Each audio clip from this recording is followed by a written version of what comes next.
Hello guys, இன்னைக்கு நம்ம சேனல்ல என்ன ரெசிபி பார்க்க போறோம்னா விநாயகர் சதுர்த்தி பால் கொழுக்கட்டை ரெசிபி தான் பார்க்க போறோம். அதுக்கு முன்னாடி சேனல் இன்னும் சப்ஸ்கிரைப் பண்ணலைன்னா சப்ஸ்கிரைப் பண்ணிக்கோங்க.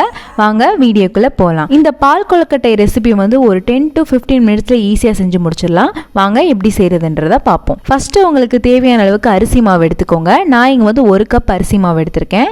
1/2 டீஸ்பூன் உப்பு ஆட் பண்ணிக்கோங்க. 1 டீஸ்பூன் நெய் ஆட் பண்ணிக்கோங்க. இதை வந்து ஃபஸ்ட்டு நல்லா பிசைஞ்சிக்கோங்க.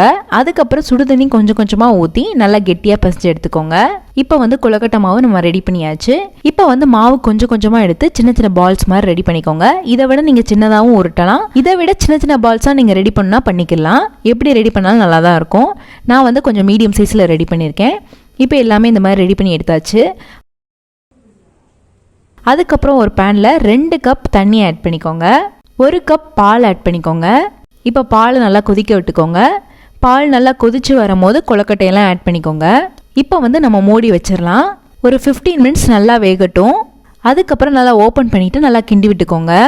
உங்களுக்கு இனிப்புக்கு சர்க்கரை இல்லைனா வெல்லம் இல்லைனா நாட்டு சர்க்கரை எதுனாலும் நீங்கள் ஆட் பண்ணிக்கலாம். நான் வந்து இங்கே 3/4 கப் சுகர் ஆட் பண்ணியிருக்கேன். அதுக்கப்புறம் 1 டீஸ்பூன் ஏலக்காய் பவுடர் ஆட் பண்ணியிருக்கேன். இப்போ வந்து இது ஒரு 5 நிமிஷம் நல்லா வேக வச்சுக்கலாம். 1 கப் தேங்காய் பால் ஆட் பண்ணிக்கோங்க. தேங்காய் பாலை நல்லா கிண்டி விட்டுட்டு இப்போ நம்ம இறக்கிடலாம். அவ்வளோதான், ரொம்பவே ஈஸியான சிம்பிளான விநாயகர் சதுர்த்தி பால் கொழுக்கட்டை ரெடி ஆயிடுச்சு. நீங்கள் வந்து இந்த ரெசிபியில் வந்து நட்ஸ் ட்ரை ஃப்ரூட்ஸ் கூட ஆட் பண்ணிக்கலாம். அது உங்கள் சாய்ஸ் தான். நான் இங்கே வந்து பாதாம் ஆட் பண்ணியிருக்கேன். இந்த ரெசிபி பிடிச்சிருக்குன்னு நினைக்கிறேன். பிடிச்சிருந்தா லைக் பண்ணுங்கள், ஷேர் பண்ணுங்கள், கமெண்ட் பண்ணுங்கள். மறக்காமல் சேனலை சப்ஸ்கிரைப் பண்ணுங்கள். இன்னொரு வீடியோவில் பார்க்குறேன். பாய்.